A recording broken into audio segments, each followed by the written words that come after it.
Allah says, "O my slave, O my beloved slave, search for me. Look for me, look for your Allah. Tajidni, you will find your Allah. Search for Allah, you will find Allah. And if you have found Allah, you have found everything." Ibrahim bin Adhem Rahmatullah alayhi, he goes into the jungle, a great king. His slave girl prepares the palatial bedroom. The master is going to return in the evening. She sets the bed up. She was a human being, used to a life of drudgery and hardship. She looks at the soft bed. She thinks, my master is gone hunting. What harm will there be if I lie down for a few minutes? No one will know. So she puts her head down. Allah makes it such she falls into a deep sleep. The king, after a hard day of hunting, returns.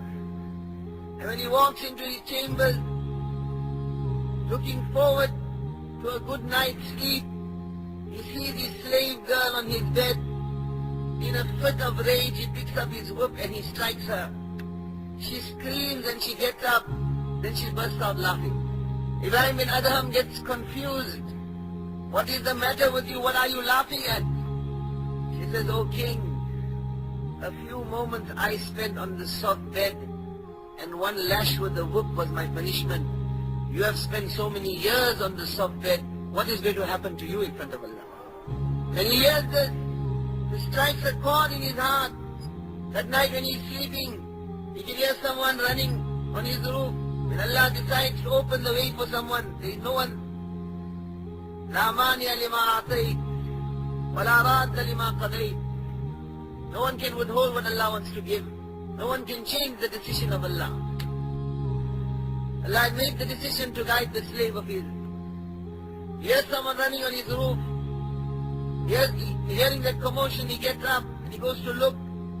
And he finds someone running. He says, "What's the matter with you? What are you looking for?" He says, "I'm looking for my horse." He says, "How do you expect to find your horse on the roof of my palace?" So he says, "Oh Ibrahim, how do you expect to find Allah in this palace?" That Allah will not tolerate partners. That Allah will not tolerate that His love should be shared with others. This was enough. He packed together a few provisions, gave up his whole kingdom and went into the jungle searching for Allah. Years of rigor, years of hardship, years of mujahada, searching for Allah, calling towards Allah, inviting towards Allah, giving the praises of Allah, becoming the slave of Allah, showing his bondsmanship to Allah. One day he's sitting on the banks of the stream, and the army comes to him. A delegation from the court comes to him and they say, "Oh Ibrahim, after you deserted the throne of Balkh, there is no one to look after it. There is no one to look after it. Come back. We need you to take over the reins of the throne again." So he picks up a pin that is in his hand and he throws it into the water. And he says to them, "Call the armies of Balkh and tell them to retrieve my pin." So they say, "Oh Ibrahim, what you are asking for is impossible." Then he turns to the water and he calls out one fish with his pin in its mouth, comes and pops his head above the water and presents the pin to him. And he says to them, "Then you want me to leave this for your paltry and worthless kingdom of Balkh?"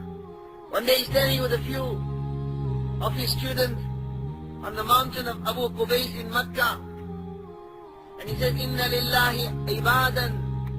There are some slaves of Allah who are such that if they tell this mountain to move, the mountain will move.